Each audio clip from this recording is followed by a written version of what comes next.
Today's lecture is underwritten by the David and Wendy Behrensfeld Lectureship. The Behrensfelds have been involved at Chautauqua for nearly 30 years and established this fund in 2010. Wendy served as a member of the Architectural and Land Use Study Group, and they both believe that this setting is a cultural landscape for 21st century programming. So we thank the Behrensfelds and all of you who support Chautauqua.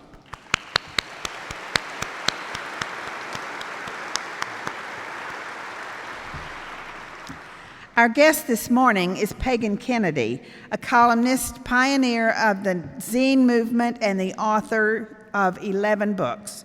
Her latest book, Inventology, How We Dream Up Things That Change the World, was inspired by her work as a New York Times design columnist and her column, Who Made That?, which detailed the origins of everything from the cubicle to sliced bread. Ms. Kennedy shares interviews with more than 100 inventors in different fields, asking questions about strategies for invention and what can be gained from emerging technologies. You can see why we ask her to conclude this week on invention. Ms. Kennedy has also contributed to the New York Times Magazine, Boston Globe Magazine, and other major publications. She was a 2010 Knight Science Journalism Fellow at the Massachusetts Institute of Technology and was the 2010-2011 Creative Nonfiction Grant winner by the Massachusetts Cultural Council. And she has received a National Endowment for the Arts Fellowship in Fiction, a Sonora Review Fiction Prize, and a Smithsonian Fellowship for Science Writing. Ms. Kennedy is a graduate of Wesleyan University. She has taught fiction and nonfiction writing at Dartmouth College, Boston College, and Johns Hopkins University. So, ladies and gentlemen, zine readers, writers, and bloggers, inventors, please join me in welcoming Pagan Kennedy.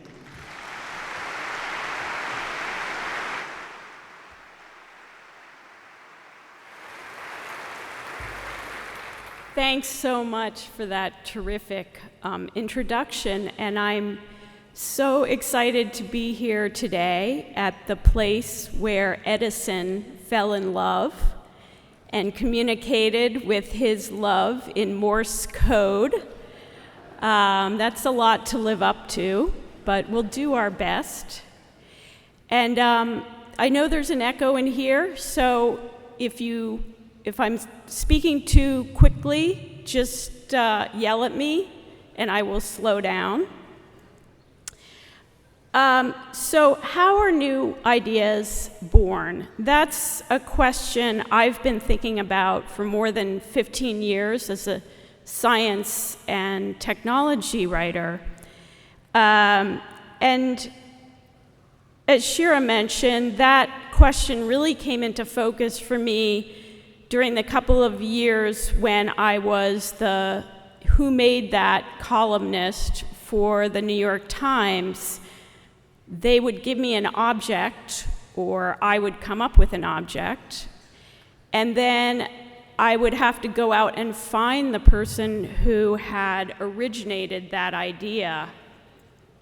I had expected when I started, I would be talking to a lot of engineers, and people whose job was to invent. And the big surprise and the learning moment for me was when I realized how many of the people who had originated the really big ideas, the objects, the things you use every day, were not people who considered themselves to be inventors when they began. They were people like you.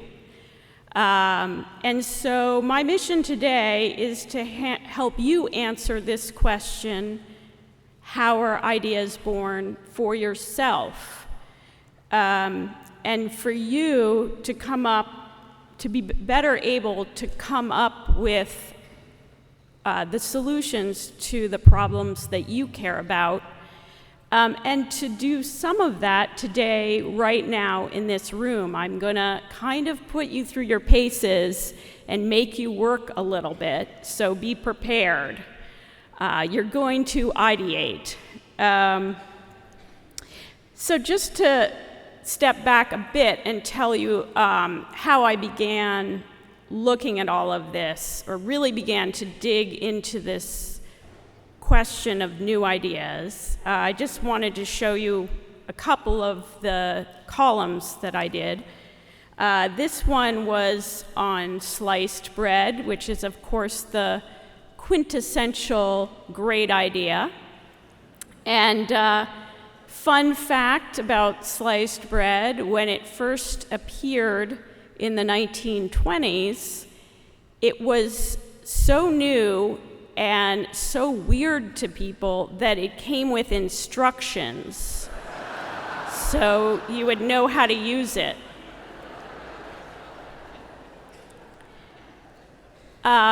This is the pencil with the built-in eraser. Pencils didn't have built-in erasers in the 19th century.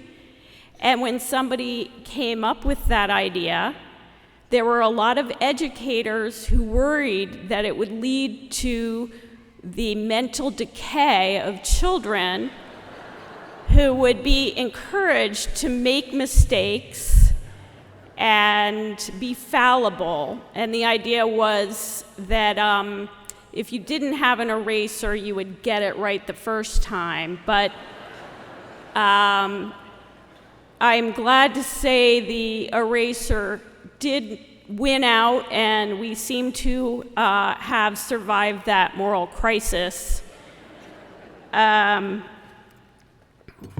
This is the escape key. This is an object I actually wanted to do because I've always been fascinated by the fact that there is a little button on your computer that says escape, and I like to fantasize that if I pushed it, I would disappear to another planet or maybe just go to a beach in Jamaica.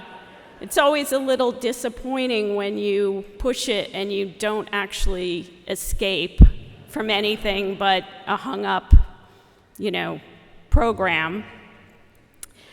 So anyway, after talking to so many of the inventors, of course, who I profiled were not around anymore, but many of the people were. They were often people whose ideas were completely well known, but they were obscure. So it was really interesting to talk to them. And as I began to do that, after week, I began to notice patterns in how they had come up with this really new way of seeing things.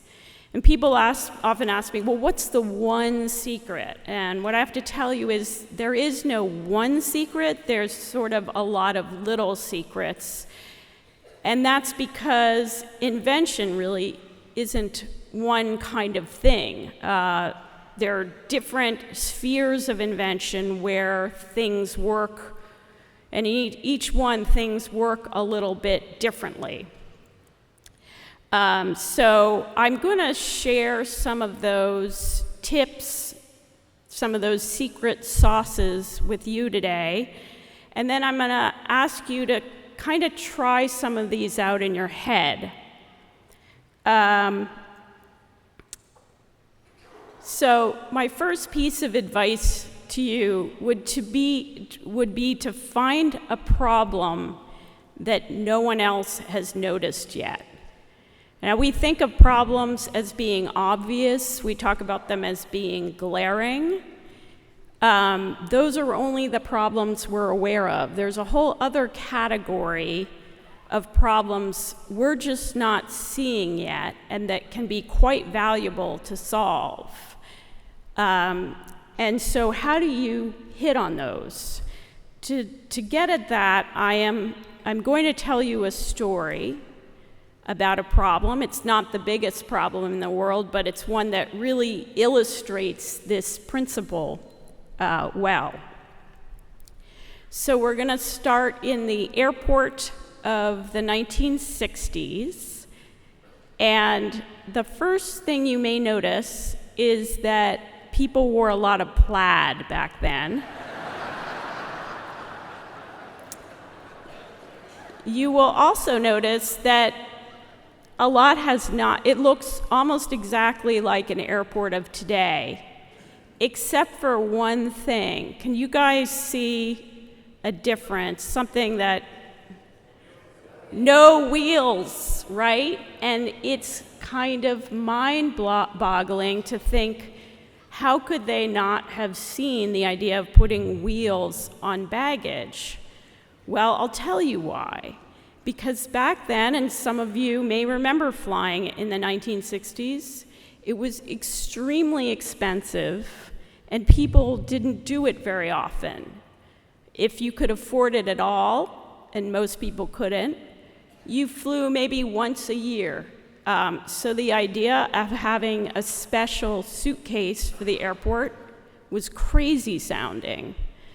And that's why these suitcases are designed to go into a car. Well, in the 1970s, that began to change, and there was a luggage executive named Bernard Sadow, and he was really the first person to at least commercialize this wheels on suitcase idea. But this was a sort of a half solution because there was some problems with this design, and because of the problems, you don't see suitcases like this anymore. Do you guys notice anything that might go wrong with this design? It's gonna flop over, right? And the other thing is, when you're going downhill, the suitcase starts attacking you.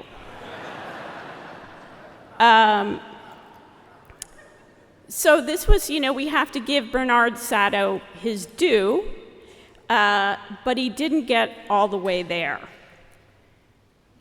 Then in the 1980s, a pilot named Robert Plath went into his garage and built himself a suitcase that he could use because he was, obviously as a pilot, he was in and out of airports all the time.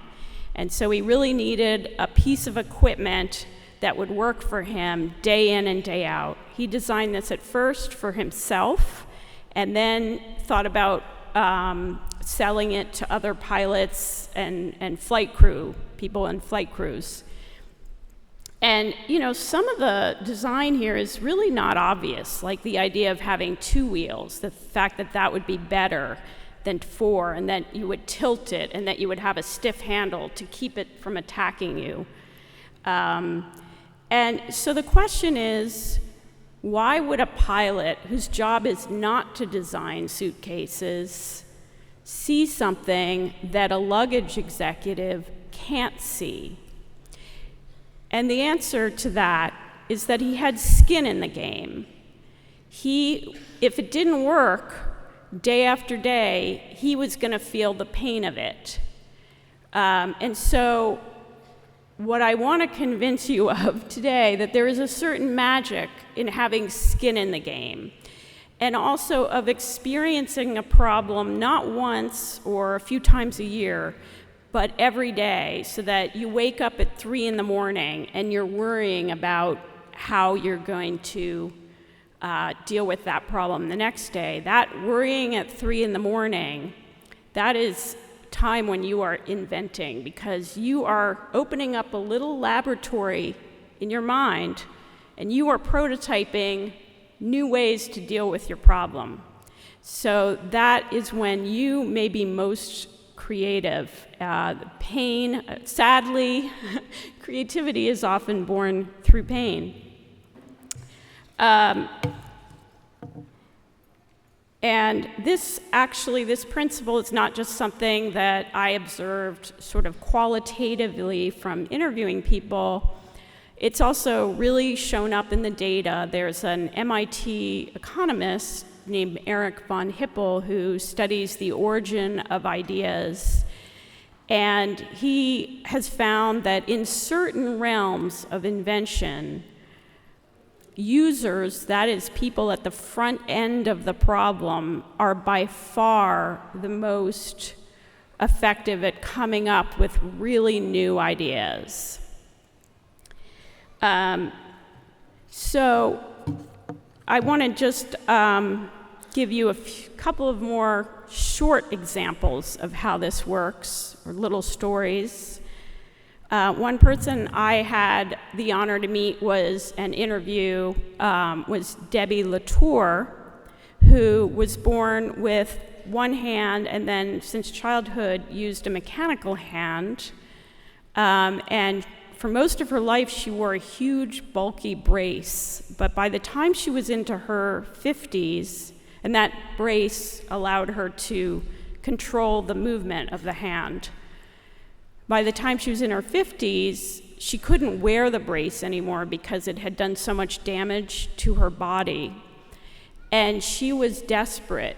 And there isn't any money in prosthetics design. In case you were hoping about making this your $1 million job, it's really not an area where there's a huge amount. I mean, there have been some amazing things coming out of DARPA, the military, for veterans, but in the realm of really affordable prosthetics, there's not a lot out there. So she realized she was going to, although she didn't think of herself as an inventor, she had no choice but to invent her way out. So she came up with this tiny push-button device that she wears on a muscle on her back, and with a very small movement like this, you can almost not see it. She's controlling her hand, and she is a whiz with that hand. It's amazing. So she has spread that idea, and she shares it. She patented it, but it's not really a commercial idea. It's one she shares with her community.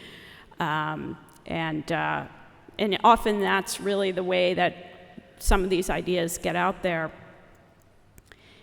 Now, another inventor I had a chance to meet and interview was Dick Bellinger. In the 1980s, he was a glue gun engineer and designer who was also a stay-at-home dad, and he desperately wanted to not be a glue gun designer anymore.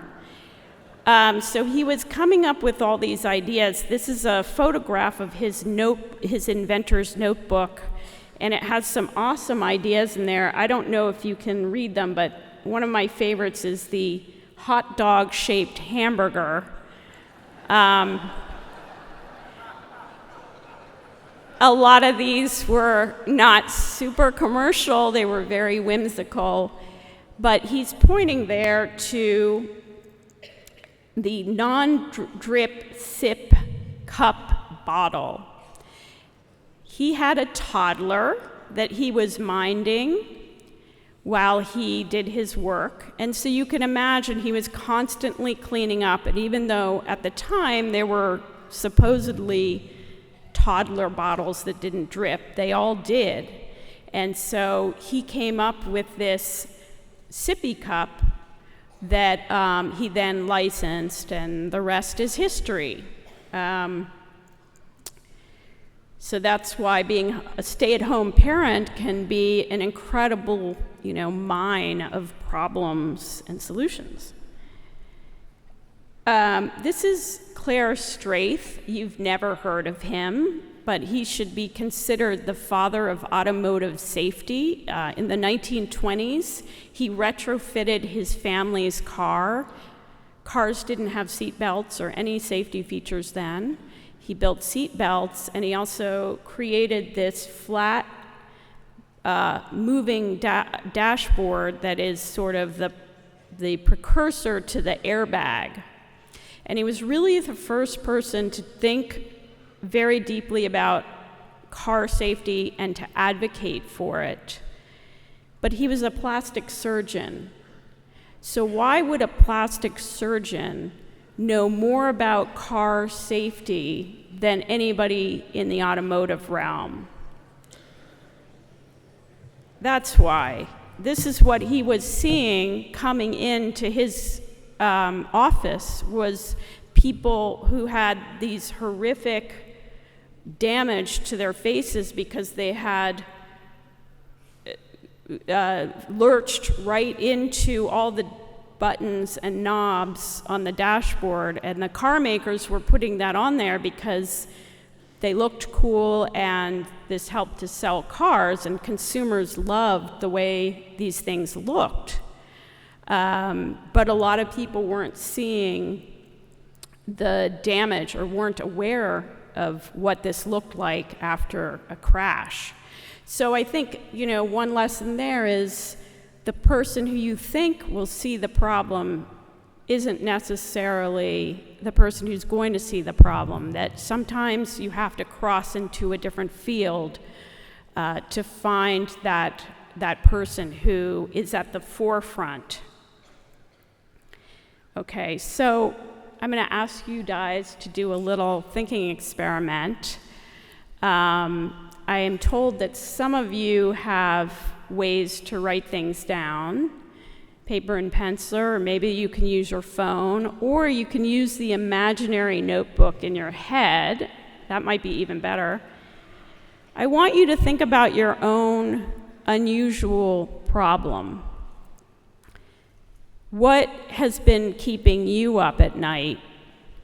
And for now, don't think about the solution. I think sometimes when we immediately jump to thinking about the solution, it's a way of not thinking about the problem.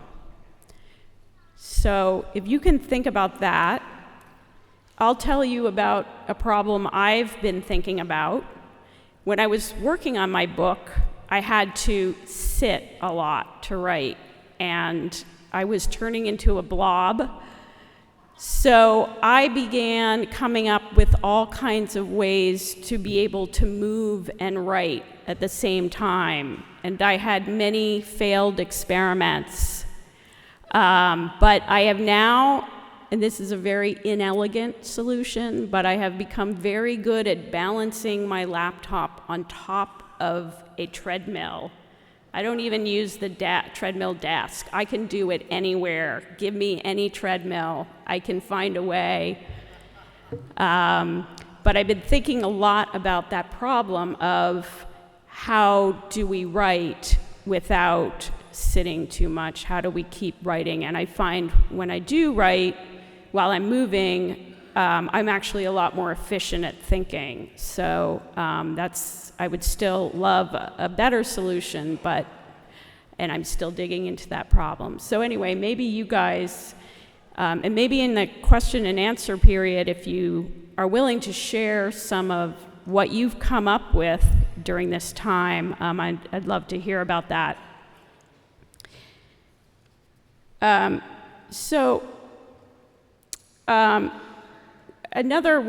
you would zoom out to the macro level, one thing we find is that because everybody has slightly different problems and is aware of slightly different things going wrong, when we get a diversity of people contributing their awareness of the problems, we really have a much bigger wealth of ideas.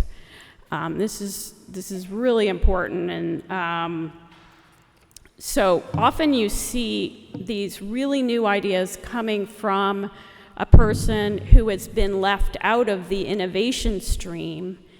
Their ideas have not been heard or collected yet. And I'm going to tell you a story about that I'm currently the contributing writer at the opinion page, so I've been able to move on from the book and continue to write stories about this. And I recently wrote a story about Meg Crane. And this is Meg in the 1960s when she was 27 years old. She was an artist living in Greenwich Village. This is where she worked at her day job. This is Organon Pharmaceuticals in New Jersey. She was a package designer and artist there. And one day she was walking through a lab, much like this one, and she saw this beautiful object on the desk that was glass, sort of gleaming, glittering glass with a test tube and a mirror in it. And she asked the scientist, what is that? And he said, well, this is a kit for doctors to use in their office to do a 2-hour pregnancy test for their patients. This is the 60s, so, pregnancy tests had taken a really long time before that. And so Meg immediately thought, well, if you can do it in an office, why can't women just do this at home? And she saw the problem differently, being a young woman, young artist living in the village, by virtue of her own experience. And in fact, she was incredibly excited about this problem because she knew how huge it was. In the 1960s, there were very few workplace protections, so women could actually be fired for getting pregnant. And at the time, women could not get birth control pills unless they were married.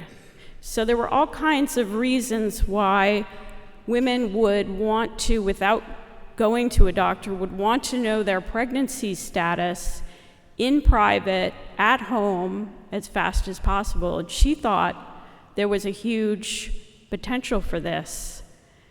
However, her bosses thought it was a really stupid idea. And nonetheless, Meg built a prototype of this home pregnancy test designed as a consumer item for women, and she patented it. And she really had to, the FDA in the US would not legalize this. So she went up to Canada, she went up to our neighbors to the north, and she, this is the ad she created in 1972 for the first at-home pregnancy test that was on the market. It was still not legal in the United States, and believe it or not, there was tremendous controversy about this. Here are some of the headlines. There was a fear that women wouldn't be smart enough to interpret the results, which were essentially, was there a dot or not on the bottom of a test tube? And the other fear was that if you another fear was if a young woman found out she was pregnant, she would commit suicide. And there was also, these are all the headlines. There was also fear that if you knew you were pregnant at home, you would just never go to a doctor.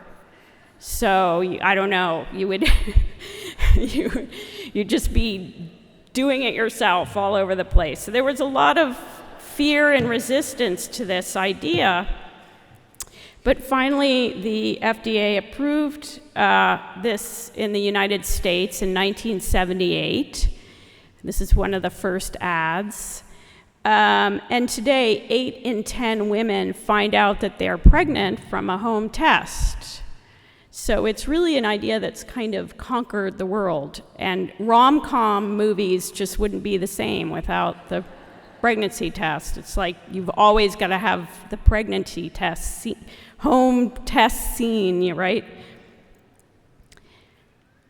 So you guys may remember that Apple campaign, Think Different, but it never told us how to think different. And I think one tip would be to capitalize on your outsiderness, wherever everybody is an outsider somewhere. And if you are thinking differently about the situation and the designed environment than everybody around you. So I have another question for you. You might want to take notes or just think about it. Where and when are you an outsider? And how can you use that outsiderness to your advantage? So, for instance, if you're the only man in your yoga class, you might have some ideas about yoga mats or props that other people aren't seeing. That might be an example. But can you come up with an example of that in your own life?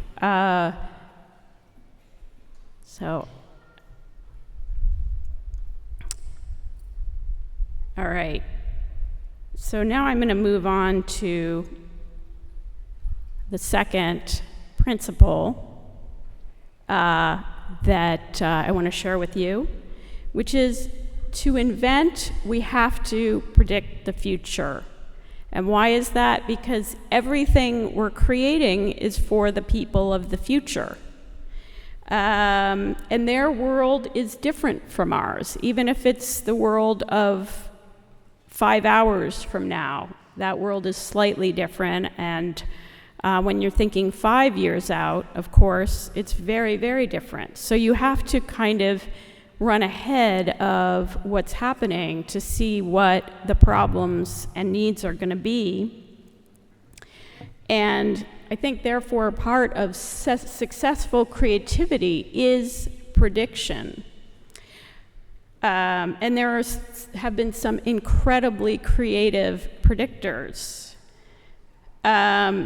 This is an illustrated scene from Jules Verne's novel, written in 1865, about a 3-person manned moon mission launched by America in this aluminum capsule. This was incredibly crazy at the time. For one thing, it was almost impossible to, aluminum was really hard to make at that time, so he was, even anticipating a new material for aviation. And you could also argue that not only did he anticipate the future, but he also helped to create it. By putting out a science fiction idea, you can sometimes push people's sense of what's possible and where we're going and what we can do, and then sort of make that be part of making that future happen simply by putting the idea out there. I had the chance to interview Marty Cooper a couple of times, the inventor of the handheld cell phone, and he was a master, or is a master of stagecraft, and thinks very much like a showman and a science fiction filmmaker. So he created this prototype of a handheld cell phone in 1973. At that time, if you said the word cellular phone, what people pictured was a 40-pound box that sat inside of a car. Nobody even had the idea that it was going to be worn on the body, because that seemed impossible. He and his colleagues at Motorola managed to cobble together something that just barely worked, and then bring it to the FCC and show them that it just barely worked, but it did work, and convince them that this was actually possible.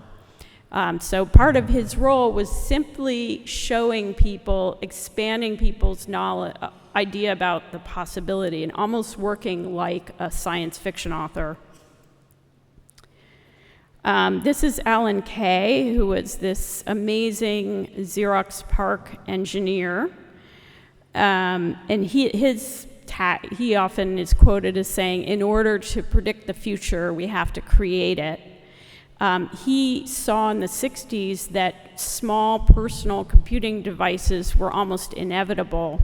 And again, like Marty Cooper, he advocated for that, even though it was really impossible to build those things effectively at the time. But he knew the batteries were going to shrink and all of that, and things would become possible. So here is a laptop that he prototyped in 1968, way ahead of time, way ahead of when we are kind of aware of all of this, laptops coming into being. And Alan Kay had this really helpful idea, I think. He talked about playing the Wayne Gretzky game. And that named, of course, again, shout out to, well, Gretzky isn't Canadian, but hockey, hey, very Canadian. So Gretzky, of course, famously skated to where the puck would be rather than where it was. And Alan Kay talked about that principle, going where you know things are going to be in 5 or 10 or 20 years, rather than trying to look at what's around us right now.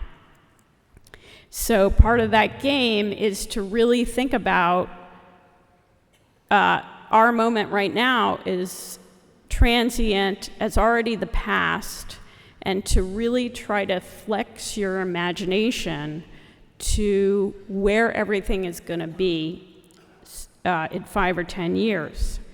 So that's my third challenge to you guys. What new problems or opportunities do you think are going to exist soon? So I'm going to give you a minute to think about that while I'll tell you about one that I'm thinking about reporting on and interested in, and that I think is below people's radar right now, is the enormous breakthroughs that are happening in sensors that sense chemicals in the air and such, and in our bodies. You might call them electronic noses. They sniff out the things that are invisible to us. I'm pretty sure you're going to have one in 10 years, and you will be aware if there is a certain, pollutant in the air, or your water has a contaminant in it. It may also be used to test your skin. Is there something dangerous on your skin? Or test your blood. Is there something, a particle or protein that, is an early sign of disease? So I think that kind of technology might completely change our awareness of what's going on around us and in our own bodies. And it could also create a lot of problems too. And while you continue to meditate on your problems and opportunities you see coming, I just wanted to show you this slide, which comes from 100 years ago, somebody anticipating the problems of our own time. These are people in the park so captivated by their wireless teletype machines that they're ignoring each other.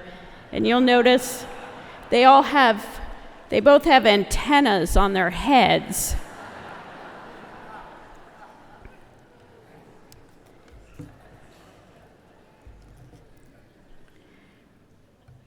So earlier I was talking about finding a problem nobody's seen.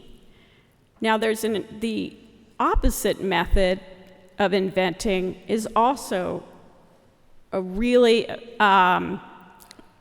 fertile area.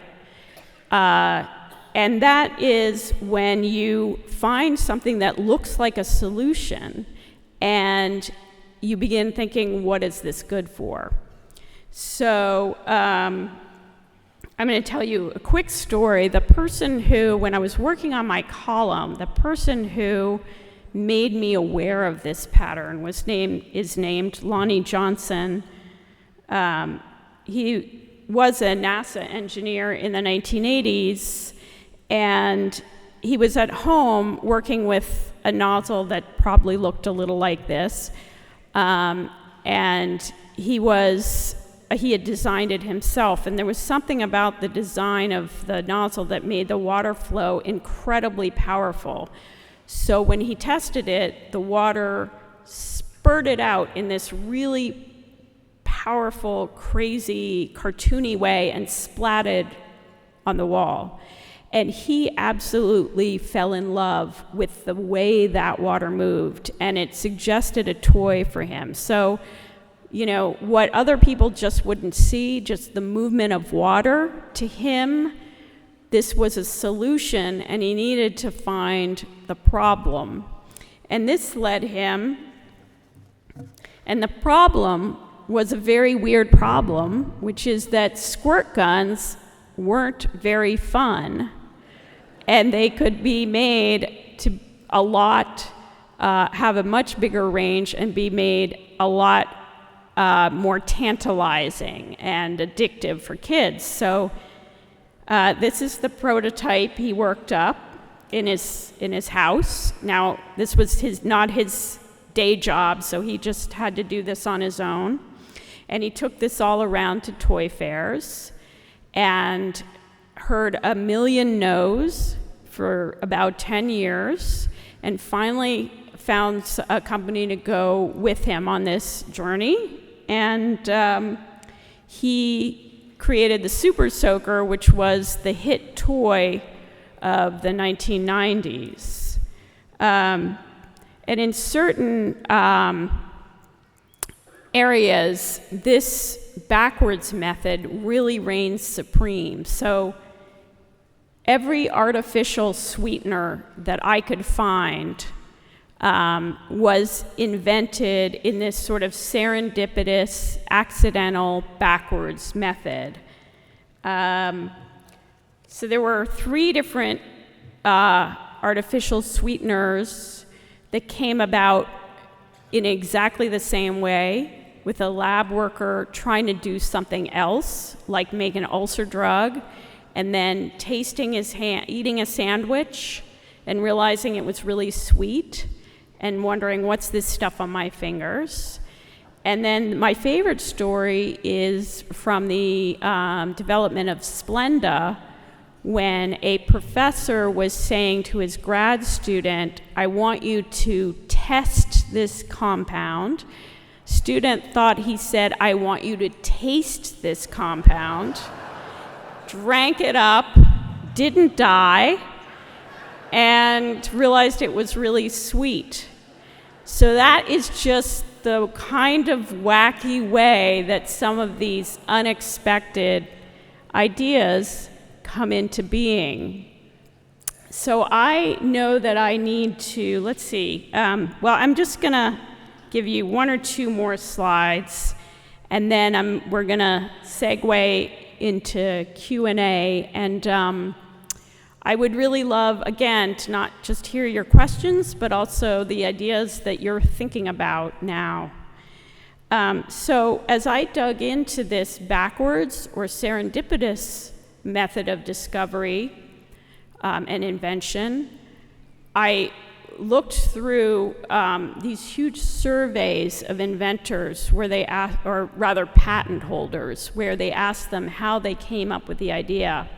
And as I dug through the data on that, I realized that 50% of people who came up with a patentable idea had done it when they were either not trying to invent anything, they were working at a different job where they weren't supposed to be coming up with that idea, or they were working on a different and unrelated project where they just noticed something that got them excited. So this, I think, speaks to the power of a kind of creativity we don't respect enough, which is observational or perceptive creativity, which is simply seeing what's around you.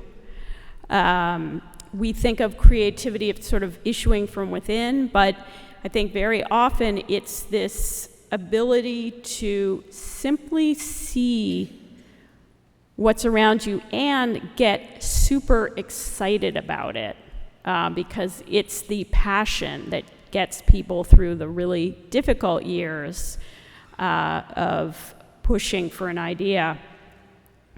And so I will leave you with a question that I answer in the book, so you'll have to get the book to find out the answer, or my answer, which is, how do we find what we're not looking for? Because the really big discoveries are out there in the unknown, in the places we don't even know exist. And those are the places we really need to get into. And so I will just leave you pondering that, and look forward to hearing what you guys have to say. Thanks a lot.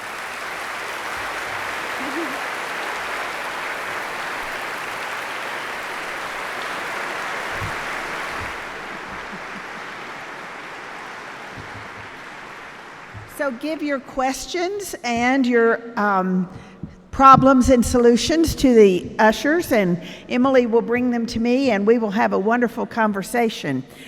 Those of you who are needing to go get children or whatever reason, please be quiet as you're leaving, because this is going to be a wonderful session. While we're waiting for some of the questions from the audience, you probably haven't noticed that a lot of us in the audience have white hair. Should we give up? I mean, about inventing. I have very encouraging news for you guys, and for me, because I am getting up there too. So as I mentioned that I was digging through surveys of inventors, and one of the most interesting things I noticed as I looked country by country is the age at which people patent. The average patent holder in the United States files the patent when he or she is 47 years old. And the older the inventor is, the more valuable his or her ideas are. That value is measured by how many other people cite or use the idea. And recently for the New York Times, I did a piece about a 94-year-old inventor, Dr. Goodenough, with a great name, who invented the lithium-ion battery when he was a mere child of 58, and now at 94 has a new idea for a much better battery. He's, I think, an inspiration to us all that we are just getting started. Yeah.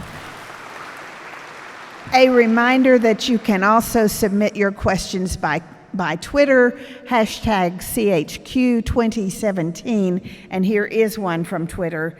Is there a plan to publish Who Made That as a collection? There isn't. If anybody wants to talk to me about that, go for it. I have to say that as I continue to write stories, I feel like I'm learning more and more all the time. So I would feel like I'd need to put thousands of footnotes in it, because I keep learning more as I go along and as I'm writing stories. But yeah, as of now, I think they're all on the web though, so you can find them there. Have you invented anything? Oh, yes. And this, actually, I wrote about this recently for the Times, and I got an enormous reader response. So I'm a terrible insomniac, and so I invented an insomnia machine. And what that is that my form of insomnia, I don't know, I learned after I wrote this that there are a lot of insomniacs out there. And there are different tribes of us. Different people have different reasons. For me, it's that my mind won't stop. And there comes a time where if I'm awake for like 3 hours, I run out of things to do with my mind in the dark. And that's when things get really bad. So I feel desperate at that point because I just have nothing to do with my mind that's still revving. So I thought, what if I could plug another brain onto my brain that would keep my thoughts sort of corral them. So what I did was I built a kind of giant blindfold out of old socks that have there's a tube inside, so it's hollow inside, and I fed old earbuds into there, and then I hook it up to an iPod, and I stick on War and Peace, the audiobook version of War and Peace, and I just let that baby run.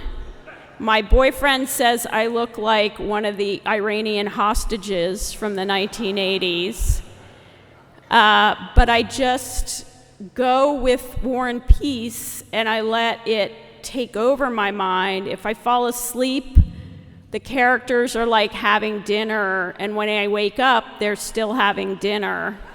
So I haven't really missed anything. It's just like, they're just sort of like my friends who I hang out with when I'm alone at night and everybody else is asleep. And that actually has pretty much cured me. So there you go, the power of inventing your way out of a problem. It did work for me. Some ideas. Oh. A guitar, I'll read them all and then you can choose. A guitar tuner that works by itself, does not need me to observe or hear or tune anything. One without a solution, vacuum-sealed plastic packaging that is either unopenable or cuts your hands when you try to open it. What does your pet do while you are at work? Fitbit for pup. How to precisely quickly find the location of a specific item in the grocery store. An embedded chip for remembering passwords. And this is my favorite. Telling another driver I see to stop looking at their phone. And their solution is shock their phone. Oh my God, I feel like I know so much about you guys. I love the revenge-oriented inventions. These are fabulous, and you can see just how much can come out of, just a few minutes of us sitting here and thinking together, and that's really exciting.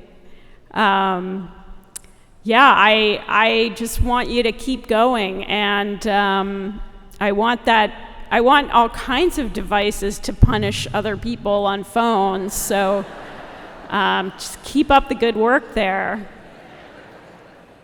Have you seen the inventing process work in the realm of large societal change or societal problems? This is something that fascinates me, and the way that, now of course we need, sustained social and political efforts to make change, and I don't want to, imply that technology is the solution to even most of our problems, but you do see how one big technological leap can really change the game. If I had to pick the great game changer of the 20th century, I would say antibiotics. And what's so fascinating about that invention is this was stuff pulled out of mold, out of soil, out of dirt, out of what we call nothing. And what we call nothing was transformed by the human mind into something that has saved millions of lives and has transformed so many other things, the way that we do surgery, the way that all of our medicine works. And the frightening thing is that now we're developing antibiotic resistance, And there's really not a good invention stream for new antibiotics because it's not profitable to make them. In the 1940s and 50s, you had actually, the war was a huge instigator of this creativity in medicine because of the soldiers who were injured and dying and stuff. So there was actually this tremendous effort to find antibiotics, and they sent people out all over. They had people all over the world send in dirt to labs and collaborate because they were looking for the magic soil that contained these microbes that could protect us and tune up our immune systems so we could fight off these horrible scourges. But that capacity of our minds to take something that's considered trash or filth or that nothing and turn it into something really valuable and life-saving is I think what creativity at its greatest. It's what's most exciting to me about this inventiveness that we all have. What percentage of commercialized ideas were rejected by the experts?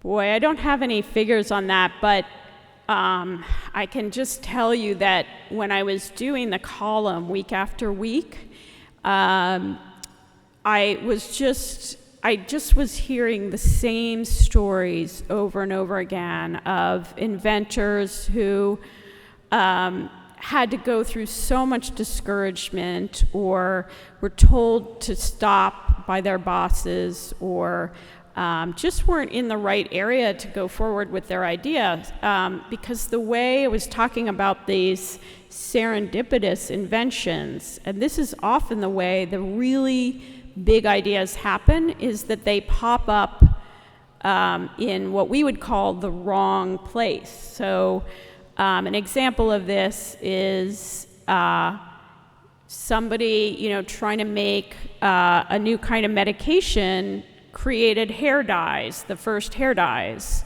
And if you're in that situation where you work at a medical company and you create a hair dye, for very good reasons, your company is not interested in that. But then this was something the people told me about all the time, that they had this idea, but they were in the wrong place. So they had to kind of cross over and find the right, kind of cross-pollinate. They had to kind of bring the idea to a realm where it could go forward, and that can be quite difficult. And I would love to see us develop an invention stream to make that a lot easier. How would you approach a known problem serendipitously? In other words, how do we look differently at what we are looking for? That is a great question, and one I really delve into in my book. There is a term we have in journalism, gathering string, and an old seasoned journalist will say, I don't have the story yet, but I'm gathering string. And that means that you don't even know what the big picture is, but you're talking to people, you're out there just soaking it in, you're looking at little clues and scraps and collecting scraps. The string, that I imagine the term comes from the idea of following a string to somewhere unexpected, but that kind of gathering and foraging behavior is really important, and that kind of improvisational spirit. There was a researcher I interviewed named Sanda Erdlitz, who is Croatian and studies serendipity, and she told me that actually, I wasn't aware of this, but serendipity is a uniquely English word. It doesn't exist in certainly not in Croatian. So she only discovered it when she came to the US. But she has coined the term super encounterers to designate people who are especially talented at this kind of serendipitous method where they expect the unexpected. They build discovery into their process. So they go out there with their antenna up. They almost plan on things coming up that they don't expect, and they build for that in the way that they do their projects. It comes out of also a great love of foraging and finding. So if you love to sit all day and read a book about 19th century corn farming technique just because it's weird and fascinating, then you are, a super encounterer. You're kind of going to find stuff nobody else is seeing. This can have a dark side. If you spend too much time on Twitter just eating the popcorn of random fun facts and new ideas, and you go down that spiral, that serendipity has a dark side. So it can be good or bad. What would your advice be for kids who invent, and what would your advice be to their parents, grandparents, and teachers? Well, I think and this is something I covered in the book, one of the most exciting new movements you see now is this movement to bring tinkering and making into schools, and to bring back hand skills in our students and our young people. There was, when I went to high school, and probably you guys, there was shop class, and the kids who didn't do so well academically were channeled into shop class. I actually interviewed this guy named Ben Truttle, who is a designer of elite super soaker water guns. And he said that when he was in high school, because he was so good at math and science, his teachers wouldn't allow him to take shop class. And so he ended up doing all of this as a kid at home in his garage and learning to build all these guns, these water guns. He was actually exploring the front end of physics, because that's a problem of fluid dynamics.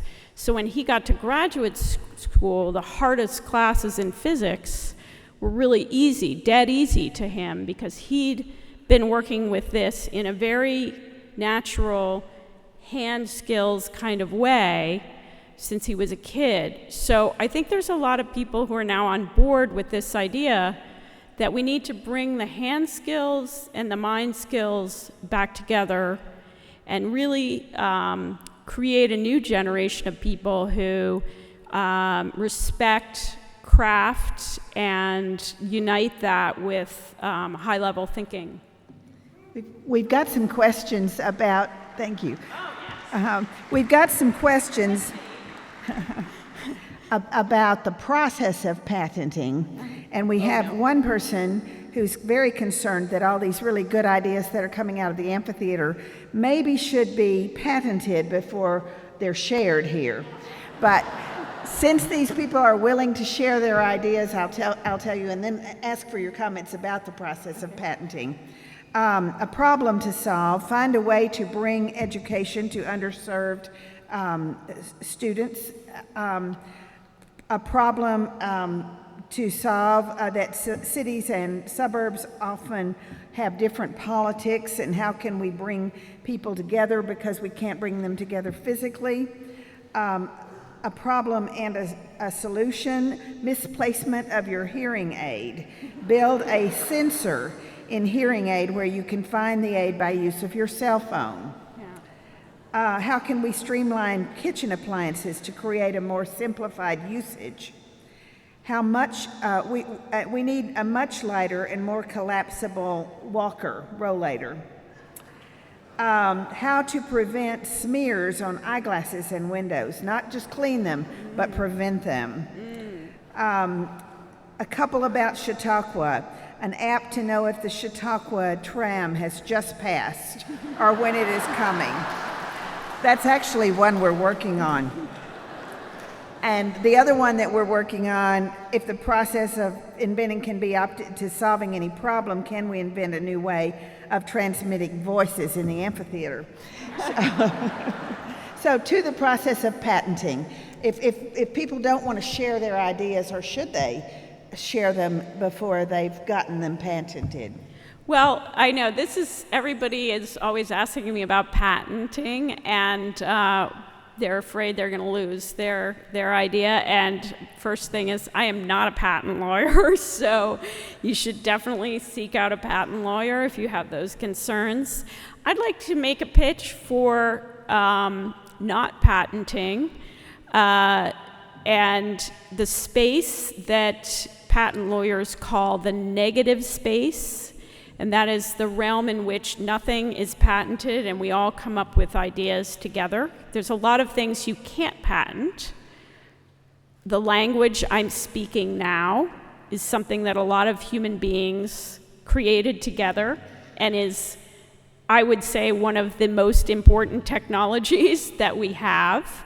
That is not patentable. Languages, folk songs, jokes, roller derby names, you cannot patent those. Just some of the great recipes, a lot of recipes you can't patent. A lot of cooking techniques you can't patent. So I would say many of the great endeavors of human beings are things that lie in this beautiful negative space where we all work together, sometimes without even realizing it, to create sort of a magnificent common area to live in together. So I just like to, patenting is great, and people have very vehement, I've talked to a lot of inventors who have vehement feelings on many sides about who's a troll and who's stealing ideas and what should be protected, and you can definitely dig into that literature if you're interested, but I think one thing that's happening now with the internet is we really are seeing the negative space growing and becoming ever more powerful, so that's very exciting. What about staged invention? The idea that you can't have one thing until you have another. And the example is the selfie stick. It doesn't mean anything if you don't have a phone. That is such a great idea. Yeah, and that's about the relates to this idea of sort of seeing the future that's coming, and then getting there ahead of it. So that I was thinking about the selfie stick too. I was just thinking that it's such a weird little idea that, and it happens so, people are so clever. It happens so quickly after the phone. But a lot of these people are getting ahead of ideas and coming up with these, you might call them follow-on inventions, are watching the progression of, say, batteries getting smaller and smaller and smaller, and then thinking, well, okay, if this keeps going, in 5 years, we're going to be able to do this. Or, say, our genotype. It used to cost $1 million or more to sequence your whole genome. I think it's down to about $100 now, and it's going to be pennies soon. So that it's not only the new technology, but the cheapness of certain technologies that then create all these follow-ons. So when it's virtually free to process your genome, how will things change? What else will happen then? What other things become possible? Or if batteries become much, much smaller and more efficient and don't explode when you go onto airplanes, what then becomes possible? And that's a really good way to get ahead of the puck if you're trying to do that. You're really reminding me of a lot of people who have spoken in this space. And also, if you can, stay for next week, because we have the National Geographic Explorers, and there are some people who will be talking about new inventions. Just quickly, last question. What's The most common mistake that inventors make? Boy, that is a really good one because I have really not talked to enough failed inventors. I've been talking to the successful people, but I will speak to my knowledge having about creativity after, oh dear, it's really raining, isn't it? After having been a writing teacher for a very, very long time, is that I would say, let go as early as possible of something that is not working. Because what I see with students when I'm teaching writing is people work on something for years without showing anybody. This is adult students, might be working on a book, you know, for 2 years, and they never show it to anybody, and it might be around an idea that's just really not going to work commercially or something. But once you're that deep in, it's so much harder to let go. Whereas if you realize, if you fail early, or not even fail, if you just let go of something that's not working and switch to something that has a lot more promise, you'll be a lot happier. So like Dick Bellinger, who had that notebook, he actually had more than 1,000 ideas in that notebook that I showed you. He knew he had to generate 1,000 ideas to get to the one that would work. And I see that people stop too early. They fall in love with an idea and then they defend it. So, and then that ends very sadly sometimes. So I would say generate a ton of ideas and let them, when you're still able to let them go and shed them without feeling wounded. How about an app to get us, close our eyes and get us to the next building? Thank you. Thank you, Pagan Kennedy. Thanks.